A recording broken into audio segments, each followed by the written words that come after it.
episode 2 of Making a Millionaire series.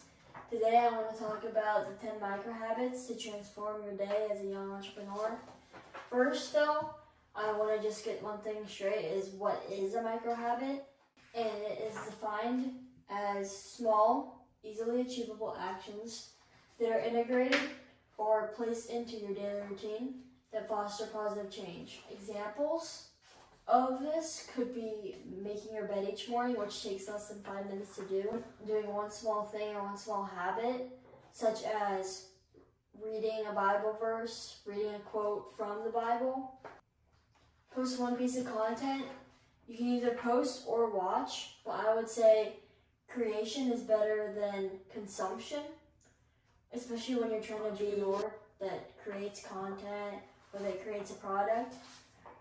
Posting one piece of content, whether that's on your business channel, your business account, or your blog, just get in the habit of showing up each and every day to make sure that you stay consistent and that you just do one little small thing each day, because that will compound over time.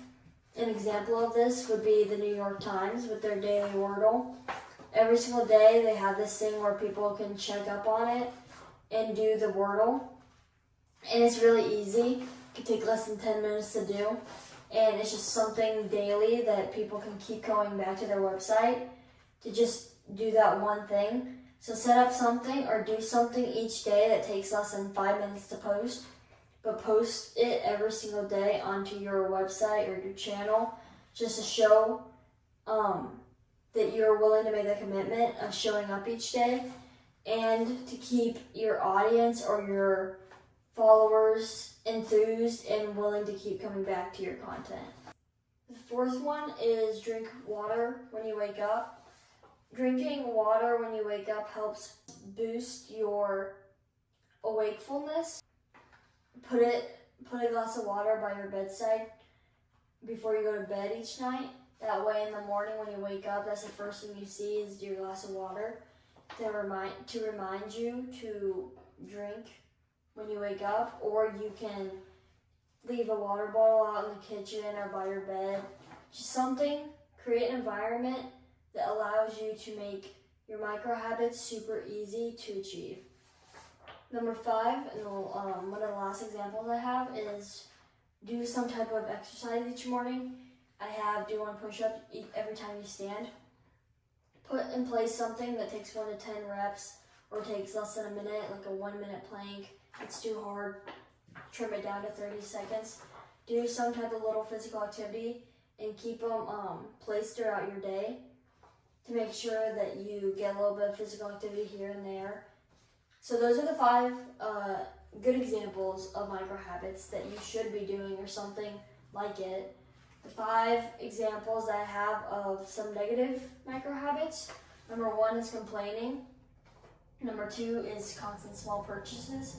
Even though you feel like you might be okay with just getting away with this one little $5 purchase here at Target, this $4 drink at Starbucks, if you keep doing that, it's going to compound into a big debt of, oh crap, last month I spent $100 on the most unnecessary small purchases. Not only do you not have $100 that you could have had for something else that you really wanted that was a little bit bigger, but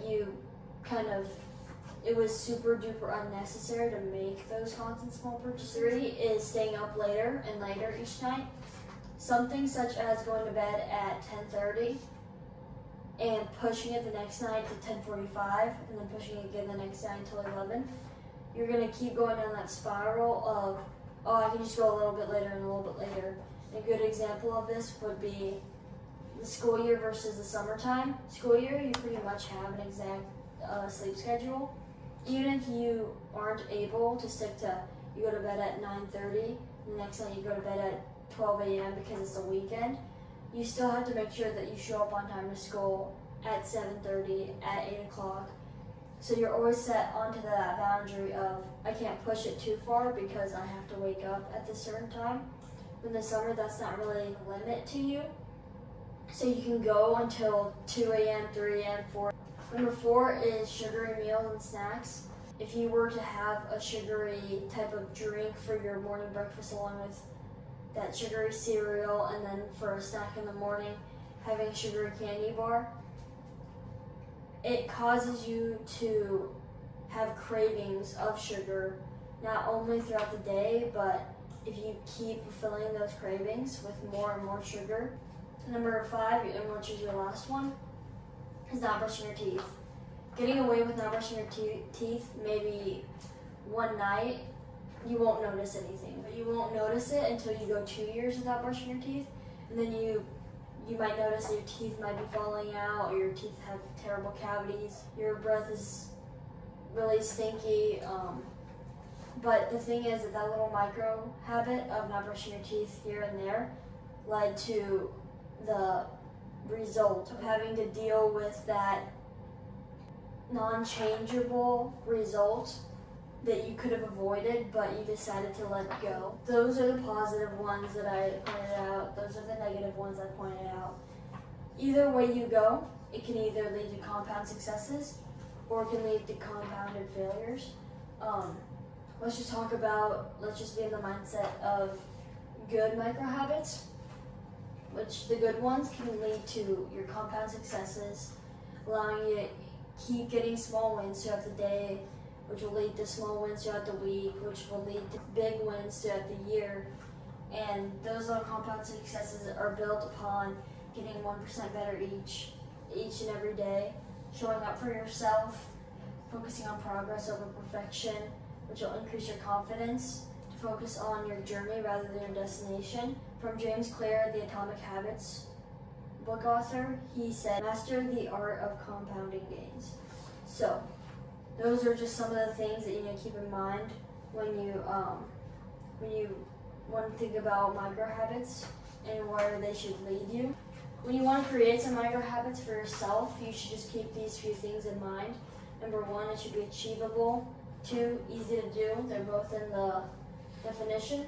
You should create little micro rewards to go with your micro habits. Just tie good micro rewards with those habits, but those micro rewards should habit stick together. And so after you habit stack those, create a little to-do list, a 3 to 5 step method or process, and check those off every single time you get them done, like a morning routine, for example, making your bed, brushing your teeth, and let's say writing a to-do list and journaling. Go step by step through that process, and let's say you really like journaling but you hate making your bed. In order to get down to being able to journal, have a couple of these little things to make journaling your micro reward, make your micro habits be making your bed and writing your to-do list. But just make sure to, if you want to implement something new into your routine or into your habits and your lifestyle, habit stack, create a checklist, and it'll kind of give you that fulfilling mind check of physically checking it off your to-do list. That, and then your environment. Like I said with the glass of water, having an environment that it makes it so easy to accomplish your little micro habits, to accomplish your goals, will make the strain of trying to implement new things or new ideas or new habits into your lifestyle 10 times easier.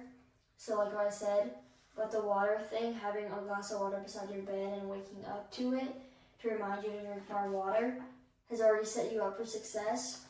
Not wanting to sleep with your phone at night, so instead putting your phone to a different room and having a book beside your bed not only encourages you to pick up the habit of reading books at night, but it also gets rid of that terrible micro habit of checking your phone before you go to bed. Something like that where you replace a good with a bad. That way there's not this empty void where you try to just take away the bad, but you have nothing to fulfill with that empty void.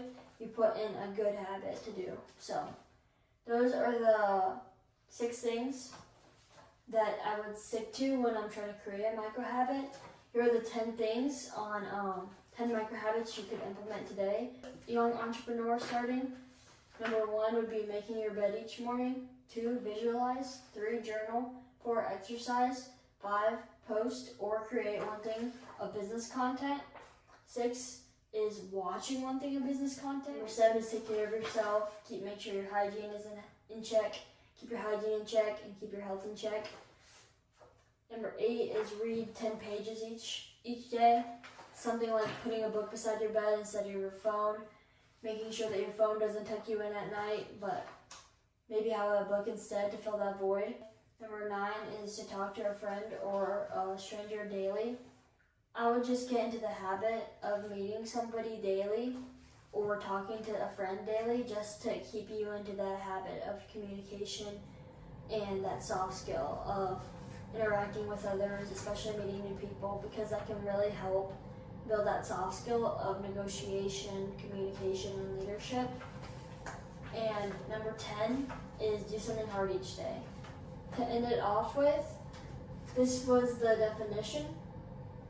These are my good examples, my bad examples, the results of what good examples of microhabits look like, how to set up microhabits yourself, and then these are just 10 examples of microhabits that young entrepreneurs can implement today to start working on themselves and start working on their business. So the last thing I want to end it off with is a quote, but it goes, your beliefs become your thoughts become your words become your actions become your habits become your values become your identity. Mahatma Gandhi. So, in my opinion, I think this quote really resonates with today's discussion on just the fact that your thoughts and your mindset will lead you to creating and building new habits that are healthy for you, or vice versa, that can really cause irreparable harm to your lifestyle. But either way you go, it creates your destiny for how you want to live your day and how you want to live ultimately your life. So those are my key takeaways, and I hope that you found value from this video.